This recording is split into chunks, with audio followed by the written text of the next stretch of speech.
প্রবাসীর লাশের টাকা কার? চলেন দেখিয়ে আসি। ভিডিওটা অভিনয় হলেও এটাই বাস্তবতা। হাতে সময় থাকলে ভিডিওটা দেখে যান, ভালো লাগবে। দেখেন ভিডিও। বল টাকা কই? টাকা কই না? টাকা কই আছে বল। বলি ভাই ছাড়ুন আপনারা। আপনারা ভুল করতেছেন। লাশ তো আপনারা আনতেই যান নাই। আমি আমার বন্ধুর লাশ বিদেশের মাটিতে ভিক্ষা করে টাকা তুলে নিয়ে আইছি। আর এখন বলতেছে লাশের সাথে টাকা আছে। টাকা কি আমি সবাইছি? তাই তো মনে হয়। তা না হলে টাকা গেল কই? লাশের সাথে যে টাকা আছে এইসব আজগুবি গল্প আপনি কোথা থেকে পাইছেন? আরে আমি জানি। কি জানেন আপনারা? আপনারা যা জানেন ভুল জানেন। আইনুলের তো বৈধ কাগজপত্র ছিল না। ওর মালিক ওর পাওনা টাকাই দেয় নাই। বাড়তি টাকা দিব কোথা থেকে? ওই সব ভুগিচুকি পোতা লাভ নাই। আমরা জানি সব জানি। আমি তার ঘাস খাইয়া মেম্বার হই নাই। কি জানেন? আপনারা যা জানেন তা নিজেই জানেন। আপনি আসলে কি জানেন বলেন তো? টাকা সরানো হয়েছে। আপনি আর আইনুলের বউ যুক্তি করে এই কাজটা করছেন। তা না হলে এই বাড়িতে আসার পর আপনি আইনুলের বউ খোঁজ করবেন কেন? এবং আইনুলের বউরে ঘরের ভিতরে নিয়ে ফুসফুস করবেন কেন? এই টাকা আমার, এই টাকা আমার। আমি কষ্ট করে বড় মানুষ করছি। আরে কি করতেছেন? আরে কি করতেছেন? কি টাকা দরজাটা খুলেন। আরে কি আজব তো, আপনি কি শুরু করছেন? আচ্ছা আমি কি করলে আপনার বিশ্বাস হবে যে টাকা আসে নাই? কি করলে আপনার বলেন তো? এই কাকা, কাকা, এই কাকা কথা শুনতেছেন? আমি কি আচ্ছা আমি তো উপকার করার জন্যই আসছি। আপনারা কেন বুঝতেছেন না? কেন বিশ্বাস করতেছেন না আমার কথা না? সি সি সি, লজ্জা করেন আপনার? বাপ হয়ে টাকা লোভে একটা অসলের ছেলের সাথে লাইন করে দিচ্ছেন। মুখ সামলা কথা বলবেন। কি মুখ সামলা কথা বলবো? ওই বিদেশি পোলার দিয়া টাকা আত্মসাৎ করবেন? ওই বিদেশি পোলার লগে মায়ের বিয়া দিবেন? আপনি কিন্তু বেশি বেশি কথা দিতে চান। এই কি এই কি হ্যাঁ? আপনার মায়ের এখন টাকা বের করতে লাগবে। ঠেকেন না কথা না বলতো লক্ষ্মীরান। আপনি বিন্দেশি মানুষ, ওরা খুব খারাপ লোক। যদি টাকা পয়সা কিছু নিয়ে থাকেন ওদেরকে দিয়ে দেন। এতে করে আপনার জীবনটাও বাঁচবো আর আমার ইজ্জতটাও বাঁচবো। আপনারা কেউ বিশ্বাস করতেছেন না যে লাশের সাথে কোনো টাকা আসে নাকি? আমি কত কষ্ট করে মানুষের কাছে হাত পাইটা টাকা জোগাড় করছি, ভিক্ষা করছি, অথচ সবাই আমারই দোষারোপ করতেছে। সবাই টাকার নেশায় পড়ছে তো, টাকা ছাড়া বাকি সবকিছু মিথ্যা মনে করতেছে। আপনি ঠিকই বলছেন, টাকার নেশা হচ্ছে পৃথিবীর সবচেয়ে বড় নেশা। দেখেন না মানুষগুলা কেমন অমানুষ হয়ে গেছে। টাকার নেশায় নিজেদের মধ্যে ঝগড়াঝাটি করতেছে, অথচ লাশটা মাটি দেওয়ার নামে নাম নাই। লাশটা মাটির উপরে রেখা ঝগড়াঝাটি করতেছে, অথচ ওই টাকার কোনো অস্তিত্ব নাই। ভুয়া জিনিসের মোহে মানুষ সময় দেয়, আসল কামে কেউ নাই। আপনি এখন কি করবেন? এখান থেকে বের হবেন কি করে? আর ওদের হাত থেকে বাঁচবেনই বা কি করে? মানুষের এই লোভ দেখা আমার আর বাঁচতে ইচ্ছা করতেছে না। আমিও যদি প্রবাসে মারা যাই, নিশ্চয়ই আমার লাশ নিয়েও আমার আত্মীয় স্বজনরা এরকমটাই করবো, যেরকমটা আইনুলের লাশ নিয়ে করতেছে।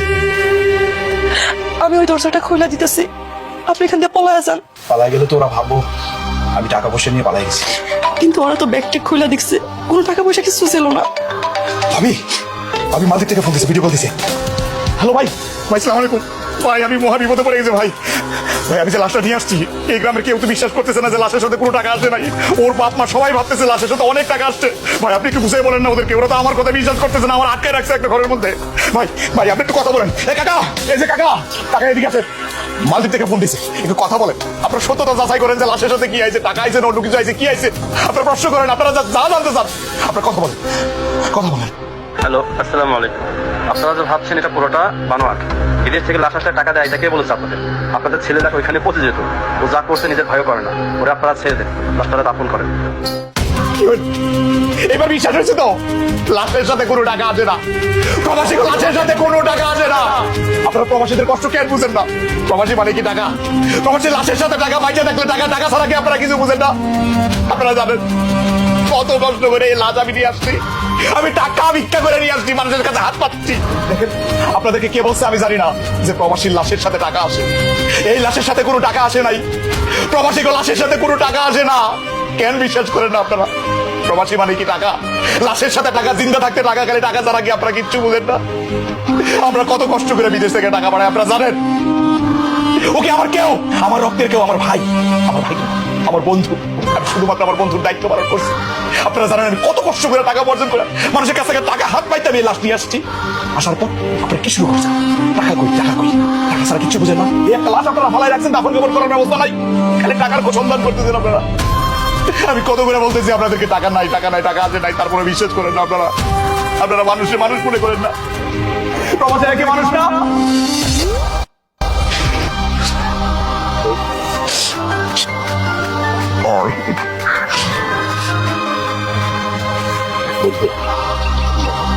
আল্লাহ তোর সাথে আমার পরিচয় ঘটাইছিল, তোর লাশটা যেন দেশে না মাটি দিতে পারি। আল্লাহ কত মহান, আবার মাফ করে দিস, আমার মাফ করে দিস। জানিস আমরা প্রবাসীরা টাকার বেশি, মহিলা গিয়েও শান্তি নেই, মরে যাওয়ার পরেও সবাই চায় আর চায়। আমরা প্রবাসীরা কি মানুষ নেই? আর কত ঘানি টানবো আমরা, এই সংসারের ঘানি আর কত টানবো? দেশের মানুষ সবাইকে আমাদের কাছে আমাদের কাছে খালি কি শুধু চাইবই? আমরা কি কিছু পাবো না? ভালোবাসা পাবো না? ভালো করছো তুই মরে গিয়ে। আজকে তোর বাড়িতে যে দৃশ্যটা আমি দেখলাম, এই দৃশ্যটা তুই দেখোস নাই? খুব খুব ভালো হয়েছে বন্ধু, তাহলে তোর আত্মারা শান্তি পাইতো না। আমি যে কি কষ্ট নিয়ে আমার দেশের বাইরে যাবো একমাত্র আমি জানি, আর আল্লাহ পাক জানে।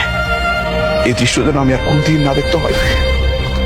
আমি তো একদিন মারা যাবো, আমার নিয়ে যেন আমার আত্মীয় স্বজন এরকম না করে। বন্ধু তুই মহিলা গিয়ে খুব ভালো করছিস, তুই বেঁচে গেছিস, বেঁচে গেছিস। তো এই দুনিয়ার মোহ তোর আর টানবো না। মানুষের হিংস্র যে মনোভাব, এগুলো তোর দেখতে বলে বন্ধু।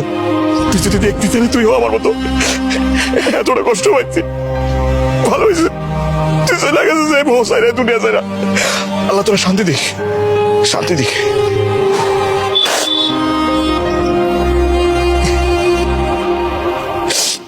প্রবাসীরা মরেও শান্তি নেই, বাস্তবতা এটাই। ভিডিওটা ভালো লাগলে একটু শেয়ার করে দিও।